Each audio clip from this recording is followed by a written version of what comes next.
Ecuador 365, el resumen de los hechos más importantes de este 2022. Televidentes de todo el país, bienvenidos a este espacio de las noticias, Ecuador 365. Revisaremos con ustedes lo más destacado del ámbito nacional, internacional y los deportes. Lo ocurrido en este 2022 para ustedes. Acompáñenos.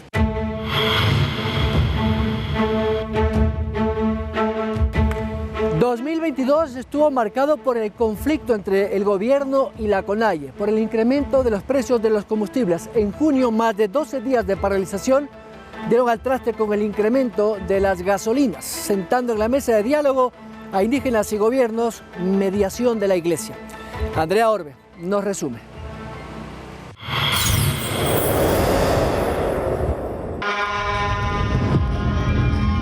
En junio, específicamente el 13, la CONAIE movilizó sus bases reclamando, entre otras cosas, el incremento del precio de las gasolinas. Miles de manifestantes cerraron vías y carreteras en varias provincias de la sierra. Sin embargo, grupos vandálicos aprovecharon de la situación para generar hechos de violencia y saqueos. El gobierno decretó entonces el estado de excepción sin lograr bajar la intensidad de las protestas, sobre todo en las provincias de Pichincha, Cotopaxi e Imbabura. Se incluyó de la misma manera en Quito, con restricciones a la movilidad. Y aunque la tensión bajó durante los últimos días, la escalada de la violencia dejó 7 muertos en el contexto del paro nacional. Paralelamente, la Asamblea aprovechó el momento para votar por una destitución al presidente con la figura del caos y conmoción social, pero no obtuvo votos. El bloqueo de vías impidió ventas en los 18 días de movilización. Las estimaciones del Banco Central dicen que las pérdidas económicas ascendieron a $800 millones, sobre todo el sector agrícola, agroexportador de la sierra y algunas zonas industriales. El 30 de junio, con la firma del Acta por la Paz, finalizó el paro con 10 temas a negociar: la mesa de focalización de subsidios, la banca pública y privada, fomento productivo, derechos laborales, energía y recursos naturales, derechos colectivos, de educación superior, control de precios, acceso a salud, seguridad y justicia. Tras 90 días de conversaciones, hubo acuerdos, entre ellos la reestructuración de deudas y acceso a créditos productivos y educativos, mejoramiento de infraestructura educativa bilingüe, control de precios para la canasta básica, eliminación de la franja de precios de productos agrícolas, entre otros. Mientras que en los temas a los que no se llegó a consensos, se programó mesas técnicas. La Asamblea buscó la destitución del presidente de la República en junio con el argumento de grave conmoción social. No hubo los votos, pero la oposición buscó permanentemente boicotear muchos de los proyectos del gobierno, además de la propia crisis institucional en la Asamblea. Andrea Orbe nos cuenta más.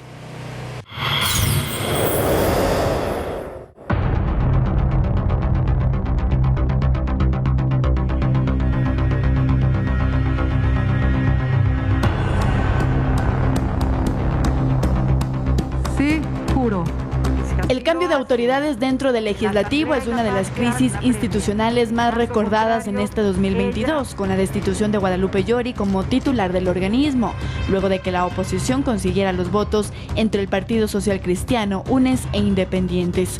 Virgilio Saquicela, primer vicepresidente, asumió el cargo y los cambios al interior del Consejo de Administración se dieron por pactos entre la nueva mayoría, siendo destituida del organismo además Yesenia Guamaní. Pero no fue la única situación. En junio, la Asamblea puso al presidente Guillermo Lasso contra las cuerdas, cuando en la movilización indígena se buscó destituirlo con el argumento constitucional de grave conmoción social. Cuestionaban una supuesta incapacidad del régimen de manejar la crisis y establecer el orden y la normalidad en las actividades del país, tras una semana de paralizaciones. La propuesta no prosperó al no conseguir los votos. Por otro lado, los juicios políticos y comparecencias de ministros de autoridades gubernamentales fueron una constante en los 11 meses, aunque no se logró determinar censura a ninguno de ellos. Entre los más polémicos fue el del ministro del Interior de ese entonces, Patricio Carrillo, acusado de excesos por parte de la policía en las protestas de junio. Asimismo, hubo el proceso de juicio político para la exministra de Salud, Jimena Garzona, por la crisis hospitalaria, el manejo de la pandemia y el abastecimiento de medicinas. Otros ministros comparecientes fueron el de Energía y Minas, la de Educación, entre otros.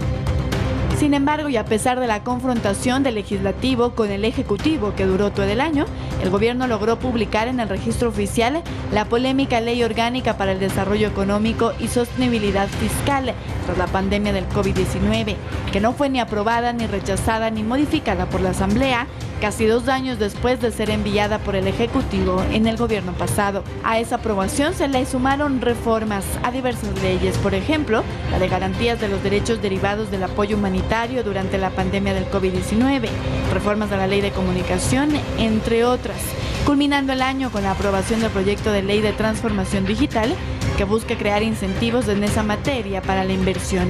En total se aprobaron 8 leyes y se tramitaron 22 proyectos, de los que 3 están en plena vigencia luego de su publicación y son la ley que regula el uso legítimo de la fuerza, la ley de carrera sanitaria, y además se ratificó las disposiciones normativas de la ley reformatoria a la Ley Orgánica de Educación Intercultural, cuyos textos fueron ratificados luego del pronunciamiento de la Corte Constitucional.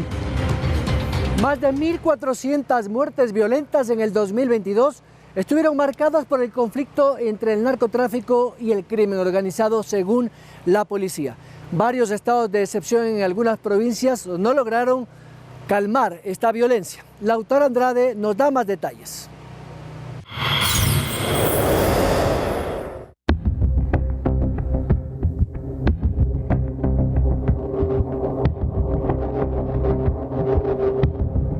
El 2022 está marcado como uno de los años más violentos en crímenes y hechos de sangre. Por ejemplo, la masacre en la playita del Guasmo al sur de Guayaquil, cuando 15 sujetos en lanchas dispararon contra varias personas que se encontraban en una cancha deportiva.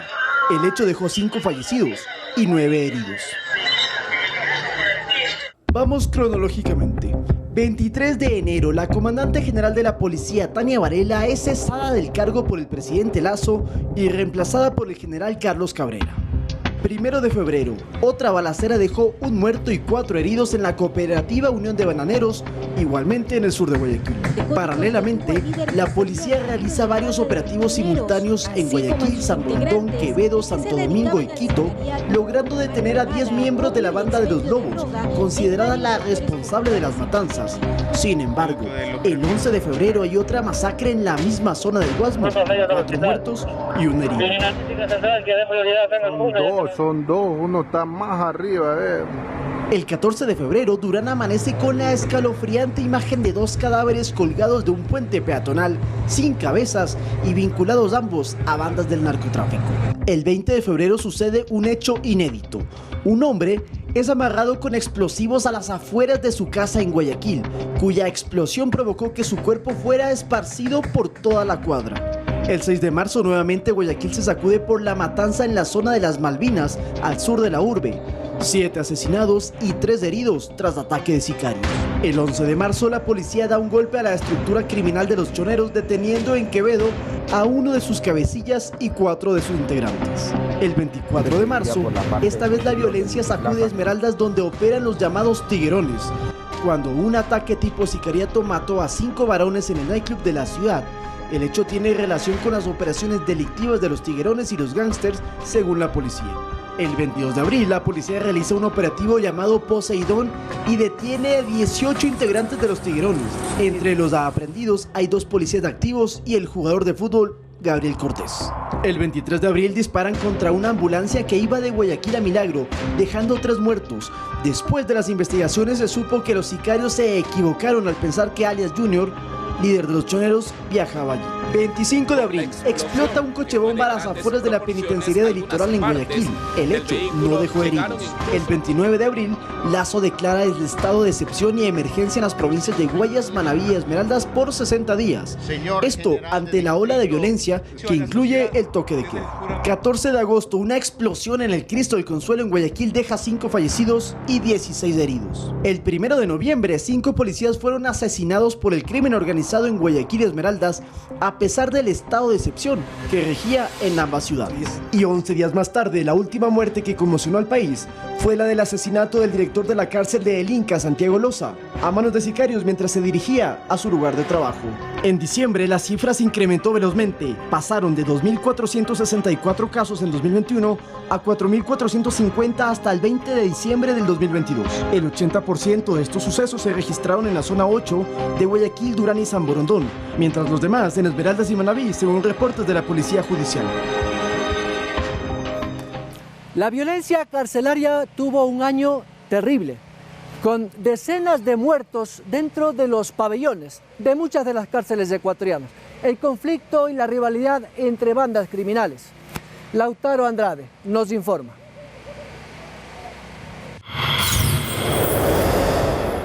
La violencia carcelaria no estuvo exenta en este año, pese a que el número de muertes fue menor a las del 2021. El 20 de abril, en la cárcel de El Ture, en Cuenca, 20 internos fueron cruelmente asesinados como venganza por la pelea entre bandas de los Lobos y sus disidentes, los R7. El 9 de mayo, otra masacre carcelaria, esta vez en Santo Domingo, con la muerte de 44 PPLs por un nuevo enfrentamiento entre los R7 y los Lobos. Además, 220 presos huyeron durante el motín. Mientras que en noviembre, 15 internos fueron asesinados en la cárcel del Inca por estrangulamiento a causa de 2 enfrentamientos también por el control del centro. A ello hay que sumarle los 13 muertos en la penitenciaria del Litoral, la más violenta de todo el país. Hasta el 18 de noviembre de este 2022, 413 personas han sido asesinadas en el sistema penitenciario. Sin embargo, 2.860 guías penitenciarios mantiene el SNAI con la incorporación de 1.360 nuevos en este año.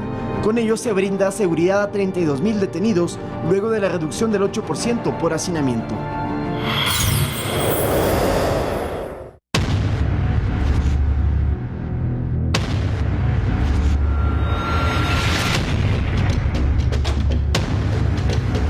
El 28 de noviembre, el ex vicepresidente Jorge Glass recuperó su libertad tras la resolución del juez de Santo Domingo, Emerson Curipayo, quien dio paso a una medida cautelar presentada por el abogado Cristian Palacios por una supuesta violación al derecho a la seguridad jurídica. El magistrado dispuso la liberación del ex vicepresidente hasta que se resuelvan los recursos pendientes en torno a beneficios penitenciarios. La resolución estableció que Glass cumpla 2 medidas: presentarse una vez por semana en la penitenciaría del Litoral y la prohibición de salida del país. El fallo además indica que la libertad de Glass será provisional y que estará vigente hasta que un juez de garantías penitenciarias disponga lo contrario, pues está pendiente el cómputo de sus penas. Luego que la tercera sentencia en su contra en el caso Singue fue declarada nula, la defensa de Glass, Edison Loaiza, interpuso un recurso de prescripción de penas para lograr la libertad definitiva, acción que aún no tiene resolución. Esta es la segunda vez que Glass queda en libertad condicional gracias a un fallo judicial. En abril salió temporalmente tras beneficiarse de un habeas corpus concedido por el juez de Manglar Alto, Diego Moscoso. Sin embargo, la Corte Provincial de Santa Elena anuló esa sentencia y volvió a prisión. Glass se mantiene recluido desde 2017 y pasó por las cárceles de La Tacunga y la número 4 de Quito. Además, tiene 2 sentencias en firme, una de 6 años por asociación ilícita en el caso Odebrecht y otra de 8 años por cohecho en el denominado caso Sobornos. Según el COIP, Glass puede finalizar su pena en libertad, pues ya cumplió más del 60% de su máxima condena. En el ámbito judicial, otro proceso que llamó la atención este año fue el llamado Las Torres. Este caso está a la espera de una sentencia tras 44 días de juicio. La Fiscalía solicitó la pena máxima por el delito de delincuencia organizada, es decir, 13 años y 4 meses de cárcel para Pablo Flores, exgerente de Petroecuador, y Pablo Celi, excontralor general subrogante, a quienes los considera los líderes de una supuesta estructura criminal, conformada para el cobro de sobornos a cambio del pago de facturas y el desvanecimiento de glosas a favor de la empresa No Limit, proveedora de Petroecuador. En este caso están involucradas otras 9 personas más, entre familiares de Celi y exfuncionarios de Estado. Por ejemplo, según la Fiscalía, se cobró el 20% de una factura de $20 millones que se le debía a Don Limit. Y para finalizar el año, en diciembre, Daniel Salcedo salió en libertad, luego que el juez del Cantón Paján en Manabí, Simón García, emitió una boleta de excarcelación a su favor, tras considerar que en 5 procesos penales en su contra ya caducó la prisión preventiva. Salcedo tiene 3 sentencias condenatorias, una de ellas de 13 años de prisión por peculado, relacionado con contratos irregulares durante la pandemia del COVID-19.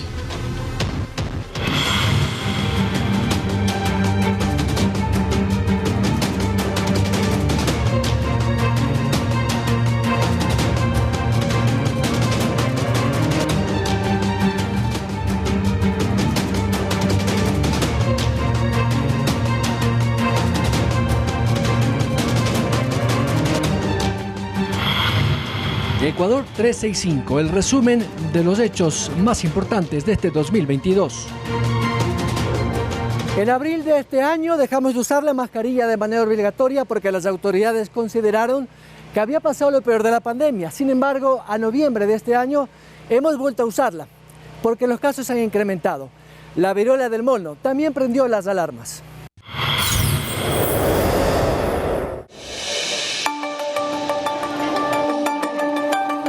En enero y febrero se registraron 832.000 casos positivos de COVID, con 13 millones de vacunados con dosis completas según el Ministerio de Salud. En abril, en cambio, el registro fue el más bajo en hospitalizaciones. El 30 de abril, 107 personas hospitalizadas y solo 31 en unidades de cuidados intensivos. La cuarta dosis para los mayores de 65 años, grupos vulnerables y sectores estratégicos se administró a partir de mayo. Podemos guardar nuestras mascarillas. En abril, el presidente Lasso, la ministra de Salud de la época, Jimena Garzón, y otros ministros de Estado, en un acto público, eliminaron la obligatoriedad de usar la mascarilla. Entre tanto, que en agosto se incrementaron los puntos de vacunación a nivel nacional con el fin de cubrir más rápido al país.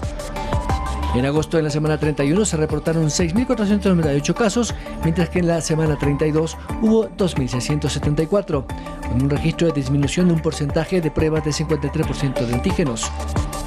1.500 puntos y 2.200 brigadistas reforzaron el plan de vacunación en la campaña Yo me refuerzo casa a casa y más de 10 millones de personas inmunizadas. En los lugares donde más viruela del mono se ha presentado. En septiembre se prenden las alertas epidemiológicas con el reporte de 120 casos de viruela del mono. 5.800 dosis de vacunas contra esta enfermedad, adquiridas en 1.800 en el Ecuador en octubre, en noviembre y su aplicación en la primera etapa, a fin de inmunizar 4 provincias que tienen casos: Pichincha, Guayas, Azuay y Cotopaxi. Más de 32 intoxicados mueren al ingerir alcohol adulterado a nivel nacional en noviembre y se descubre además una nueva variante, un sublinaje de la cepa del coronavirus llamada BQ1.1, que sería la responsable de los nuevos contagios, por lo que el gobierno, a través del COE, decide volver al uso obligatorio de la mascarilla en lugares cerrados. El ministro de Salud además confirma un incremento exponencial de la gripe e influenza que está afectando más a los adultos mayores y a los menores de 12 años a finales de año. Las catástrofes naturales y los desastres también estuvieron presentes. El más fuerte aquí en Quito, en el sector de La Gasca, 27 muertos, un aluvión de piedra y lodo arrasó con un barrio entero de casi 2 kilómetros. Pero los volcanes también dieron guerra. El Cotopaxi se reactivó luego de muchísimos años y por supuesto el Sangay, que no ha parado.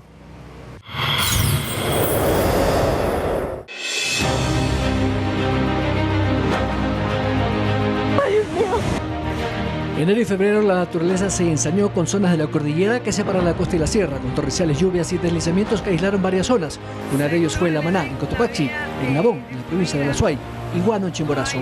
La Maná, por ejemplo, quedó aislada varios días y su población fue asistida de víveres y agua por las Fuerzas Armadas vía aérea. El 31 de enero se dio el evento más mortífero en el centro norte de Quito, en el barrio La Gasca, cuando un aluvión de lodo y piedras arrasó con todo su paso, 2 kilómetros desde la avenida Occidental hasta la avenida América, que provocó la muerte de 28 personas. El barrio quedó cerrado por un mes y los daños a viviendas y negocios fue de millones de dólares. Aunque la ayuda del gobierno del municipio y organizaciones privadas dieron asistencia, el drama familiar fue un impacto para la ciudad.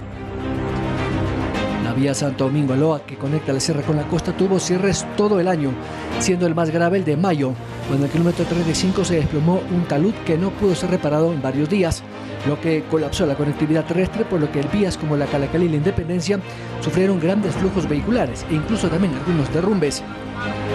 En marzo la tierra tembló en Esmeraldas con un sismo de 6.5 grados en la capital de la provincia, dejando un 30% de viviendas en el centro y una zona de altas destrucciones.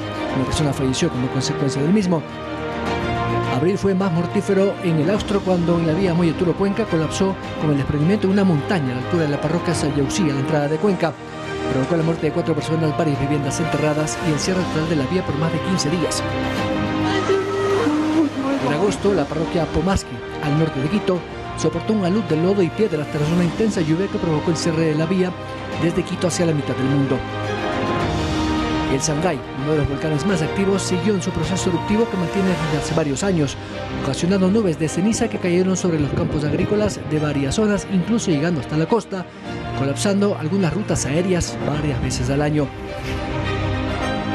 Y el Cotopaxi, en la provincia del mismo nombre, prendió las alarmas cuando en noviembre emitió cenizas y columnas de humo que generó preocupación entre las autoridades de riesgo a nivel nacional y la provincia.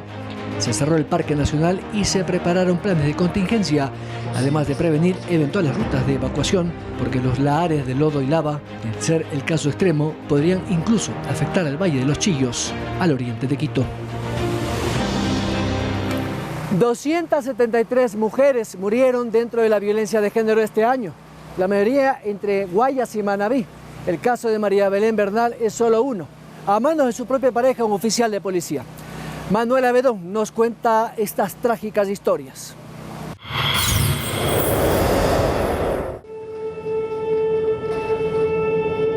272 femicidios se reportaron en Ecuador de enero a noviembre del 2022, según los datos de la Fiscalía y la Policía Nacional. 107 mujeres fueron asesinadas por sus parejas o compañeros sentimentales. Del total de 157 de estos crímenes, estuvieron vinculados al crimen organizado y afines. Guayas lideró las estadísticas con 93 muertes violentas, seguidas de Manabí con 31 y Esmeraldas con 27, todas en provincias costeras donde el crimen organizado y el narcotráfico tiene mayor presencia. La edad promedio de las fallecidas está entre los 25 y 45 años de edad. Pero el caso más sonado este año fue el asesinato de María Belén Bernal, el 11 de septiembre, a manos de su pareja, que era oficial de policía, cuyo hecho se dio dentro de la escuela de oficiales. Esta muerte le costó el cargo al exministro del Interior, Patricio Carrillo, mientras que Germán Cáceres huyó a Colombia a pesar de tener una orden de captura tras el suceso. Otro caso sonado este año fue el de Camila Aguirre, quien cayó de un 18º piso en un edificio al norte de Quito, después de una discusión con su pareja. La policía dice que se trata de un suicidio. Sin embargo, la Fiscalía abrió una investigación por femicidio. El 70% de las mujeres víctimas de femicidio han sido asesinadas con arma de fuego, el 11% con arma blanca y el 9% con otro tipo de armas, mientras que el 5% con las manos y el otro 5% no se conoce la forma en la que se produjo el asesinato.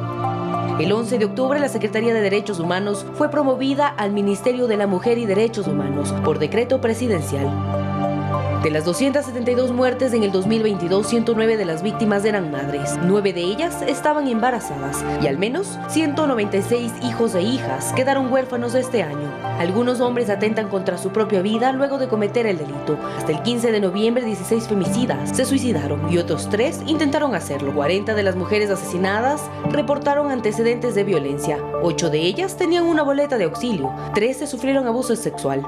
Los primeros 10 meses del año, 27.000 mujeres denunciaron violencia física, psicológica o sexual en la Fiscalía. Este año para la economía no fue un buen año. Primero, la guerra en Ucrania y la crisis del petróleo. Luego, la paralización de junio, que dejó millones de dólares en pérdida, y el empleo que no se logró recuperar. Lo bueno, quizás, los nuevos desembolsos del Fondo Monetario Internacional y la renegociación con los créditos de la China.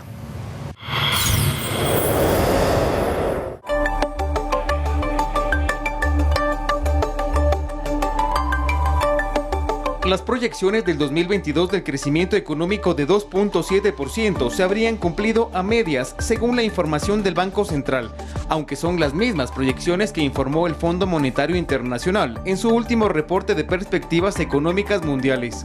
Sin embargo, la crisis de junio en el paro indígena, el cierre de vías y la paralización de muchas actividades económicas golpearon en más de $1.000 millones y una para del crecimiento que llegó solo al 1.7%.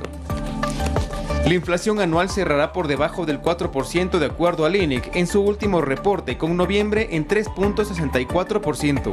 La canasta de alimentos y productos cerró en $761.14 en noviembre, el más elevado en el registro histórico, mientras que el ingreso promedio de los hogares fue de $793.33 en noviembre, entre dos miembros de una familia. De acuerdo al INEC, habría una leve recuperación del empleo con 2.928.005 personas, con la mediación anterior de octubre que marcó 2.684.258, es decir, unos 300.000 nuevos empleos. La decisión del gobierno de incrementar a $450 el salario básico para el 2023, tras mantener los 425 mensuales todo el 2022, lo convierte en el ingreso más alto de la región. Ecuador cerró en un 99% el acuerdo comercial con México, paso previo para ingresar a la Alianza del Pacífico, tras la aprobación mexicana de productos como el atún, el banano y el camarón, lo que permitirá que el país pueda incorporarse plenamente como socio activo de la alianza. En cuanto a las deudas, el gobierno logró refinanciar con China más de $3.227 millones, con un alivio de $1.400 millones, de un total de obligaciones de $4.100 millones, con diferentes organismos financieros chinos. Este diciembre, el FMI entregó el último desembolso de $700 millones del paquete de ayuda negociado en 2021.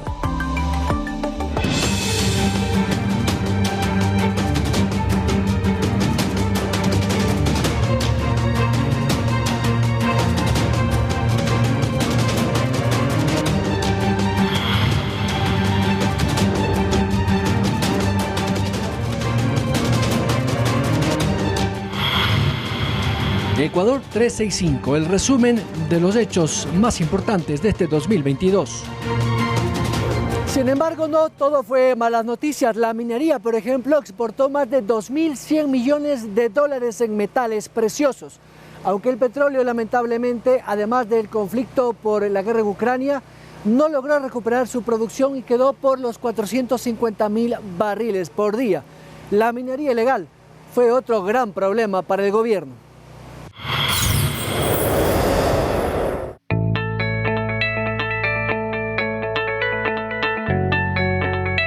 De enero a septiembre, el sector minero exportó 2.119 millones, un incremento del 48% en comparación al mismo periodo del 2021. Hasta este tercer trimestre, el sector empleó 46.200 trabajadores, que generaron además 138.800 empleos indirectos. La recaudación tributaria minera ascendió a 600 millones de enero a septiembre. Ecuador exportó 12 toneladas de oro, según el reporte del Banco Central, un 86% solamente del proyecto Fruta del Norte. En valor, las exportaciones de oro, por ejemplo, han llegado a los 590 millones en los primeros 9 meses. La cifra representa un crecimiento del 48% frente al mismo periodo del año anterior. La zona de Yutsupino, en la provincia del Napo, prendió todas las alarmas al descubrirse y de haberse decomisado más de 124 retroexcavadoras en una mina ilegal, además de 3 camiones, 90 motobombas, 79 motores de succión y además de otros artefactos.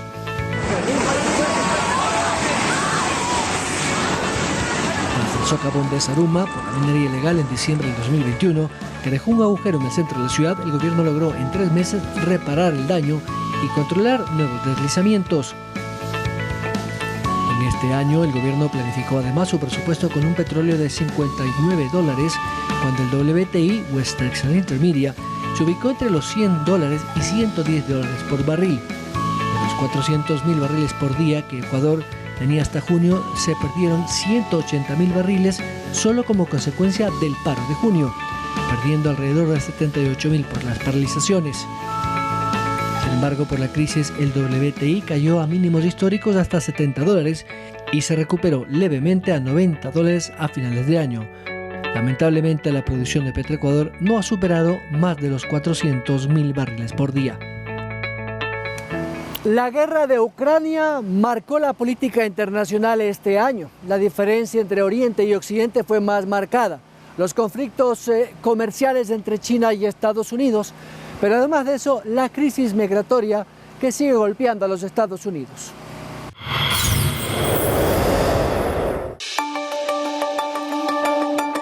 El año empezó con la tragedia ecológica de las costas de Perú tras el vertedero de petróleo de la española Repsol, tras un buque petrolero que derramó 6.000 galones. Fueron multados por $30 millones. Brasil se vio sorprendido con una avalancha en ese mes, con lodo y piedras en algunas localidades de los estados de Sao Paulo, Minas Gerais y Bahía. 25 muertos y millones de dólares en pérdidas. El socialista Gustavo Petro gana las elecciones presidenciales en Colombia, convirtiéndose en el primer gobernante socialista, lo de lo cual la economía siente el impacto y el dólar sube a 4.000 pesos por un solo día. Estados Unidos sanciona a Rusia por las amenazas ante la eventual guerra con Ucrania, que limita la compra de bienes y servicios de ese país. El 24 de febrero inicia la invasión rusa a Ucrania. En la ceremonia de la entrega de los Óscares en marzo, en Hollywood, el actor Will Smith abofetea en público a su colega Chris Rock tras una broma de mal gusto contra su mujer. En ese mismo mes, China suspende varias actividades oficiales y de concentraciones masivas tras un repunte de variantes de COVID. La guerra en Ucrania se intensifica con bombardeos en abril a la capital Kiev y el avance de las tropas rusas cerca de la central nuclear de Chernobyl. Europa busca cortar la dependencia del gas ruso ante las sanciones de la Unión Europea al gobierno de Putin por la guerra en Ucrania en julio. Ese mismo mes, el presidente chino Xi Jinping se reúne telefónicamente con su homólogo Vladimir Putin a fin de ratificar su apoyo y asegurar que se debe buscar una línea intermedia. Venezuela fortalece su relación con Irán para evadir el bloqueo de petróleo. Paralelamente, Estados Unidos comienza a negociar en secreto una posible flexibilidad de la compra de petróleo a través de terceros. La cumbre de las Américas en ese mes se realiza en California, Estados Unidos, pero es boicoteada por México, que no asiste tras la protesta entre Nicaragua, Cuba y Venezuela. Un juez sentencia a Derek Chauvin, el policía, quien asfixió al afroamericano George Floyd en Estados Unidos en el 2020 tras poner su rodilla en la garganta. El pasado 8 de septiembre, solo 2 días después de nombrar a Liz Truss como primera ministra del Reino Unido, la reina Isabel II falleció a los 96 años por causas naturales en el castillo de Balmoral, su residencia permanente. El Reino Unido perdió a su jefa de Estado y los Windsor a la cabeza de su familia. El fallecimiento de la monarca más longeva de Europa cambió automáticamente el rumbo de la denominada Royal Family. Convirtió además a su hijo primogénito Carlos de Inglaterra en nuevo rey y marcó el 2022 como un año histórico. La soberana británica más antigua murió 3 meses después de celebrar sus 70 años en el trono. Carlos de Inglaterra y la princesa Ana estuvieron junto a Isabel II en su último suspiro, según informaron las fuentes oficiales del palacio. Europa reporta en agosto las temperaturas más altas en los últimos 30 años, con termómetros de 40 y 45 grados en zonas como la península ibérica, Italia y otros países. El 8 de septiembre, un terremoto de 6.9 grados de Richter sacudió la región de Sichuan en China, al suroeste, dejando más de 100 muertos y un centenar de heridos. Asesinan en Japón al exministro Shinzo Abe cuando un pistolero irrumpe un mitin político donde daba un discurso. En octubre, 36 niños mueren tiroteados por un ex policía filipino que irrumpe en la escuela de su propio hijo al entrar a cada salón y disparar de forma indiscriminada. Mientras tanto, que en la fiesta de Halloween en Seúl, Corea del Sur, 150 jóvenes mueren aplastados por una marea humana. En ese mismo mes, 160 muertos produce un terremoto en Indonesia en la isla de Java. Mientras que en noviembre lo más destacado fue la elección de Brasil para el socialista Lula da Silva, que vuelve a ser presidente tras salir de la cárcel. Bueno, una de las mejores noticias del año fue el Mundial de Qatar, con la participación de Ecuador, que lamentablemente no pasó de primera fase. El campeón del mundo, Argentina. Pero también otros deportes brillaron con luz propia en el Ecuador. Mili Zambrano nos cuenta más. El deporte mundial terminó el 2022 con un duro golpe. El Rey Pelé murió el 29 de diciembre en un hospital de Sao Paulo a los 82 años, aquejado por un cáncer de colon y otras complicaciones derivadas del tratamiento que recibía desde 2021.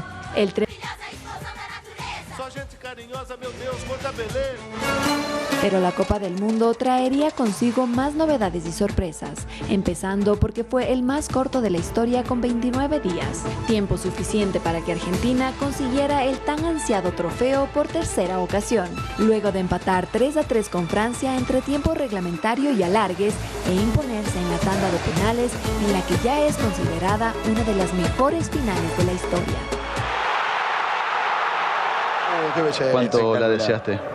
Toda mi carrera, desde que arranqué mi carrera con la selección, como cualquier jugador, creo que es el sueño de todos, que todos quisieran tenerla esta, y somos muy poquitos los que la tenemos y es una felicidad enorme. Un sentimiento que no solo fue suyo, sino de todos los argentinos y más aún de los hinchas de Lionel, que festejaron este triunfo desde el Obelisco, monumento emblemático de Buenos Aires, hasta Bangladesh. Más allá de los festejos, hubo particularidades que marcaron la diferencia en esta, la edición número 22 del Mundial. Entre ellas, el haber sido el primero en llevarse a cabo en un país árabe, lo que trajo además cuestionamientos de todo tipo, especialmente por las restricciones para los aficionados, el rechazo a la comunidad LGBTI y la falta de libertades para las mujeres. No obstante, fue la primera vez en la historia que se contó con árbitras para dirigir partidos en un mundial de varones. Fue también el primero en realizarse a finales y no a mediados de año como había sido siempre, debido a las altas temperaturas que registra el país en verano. En cuanto a tecnología, se implementó el fuera de juego semiautomático, en el que un chip insertado en el balón y varias cámaras enviaban información al VAR para determinar si un jugador estaba habilitado o no. Ecuador, por su parte, hizo vibrar a su hinchada, aunque el anhelado paso a octavos no se concretó. Sin embargo, quedó la promesa de una joven selección que ofrece mucho futuro. Continuando en el ámbito futbolero, quien no solo llegó lejos, sino que cumplió su cometido, fue Independiente del Valle al consagrarse campeón de la Copa Sudamericana por segunda ocasión. Los Rayados ganaron 2-0 al brasileño Sao Paulo en Argentina el 1 de octubre, hazaña que ya habían logrado en 2019. En lo local, los sangolquileños se proclamaron campeones de la Copa Ecuador en noviembre tras vencer 3-1 al 9 de octubre. Otra alegría que embargó a más de uno en el país fue el campeonato de Sociedad Deportiva Aucas. Tras 77 años de existencia, los orientales consiguieron la primera copa de su historia al consagrarse como el mejor equipo de la Liga Pro con tan solo empatar en el último partido frente a Barcelona.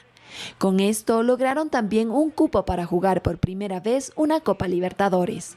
Las chicas no se quedaron atrás. El Club Ñañas se proclamó campeón de la Superliga Femenina de Ecuador luego de ganar 3-1 la final de vuelta frente a Dragonas y DB. Ñañas y Dragonas fueron además las representantes de Ecuador en la Copa Libertadores Femenina 2022, que se realizó por segunda ocasión en nuestro país. Continuando con las mujeres que dan peso al deporte ecuatoriano, no podemos dejar de mencionar a Neisy Dajomes, Lisette Ayoví y Angie Palacios, pesistas ecuatorianas que ganaron 3 medallas de oro en los Juegos Suramericanos de Asunción, las 2 primeras con récord de por medio. En las categorías masculinas se destacó Dixon Arroyo, quien venció en la división de más de 109 kilogramos, colgándose así la presea dorada.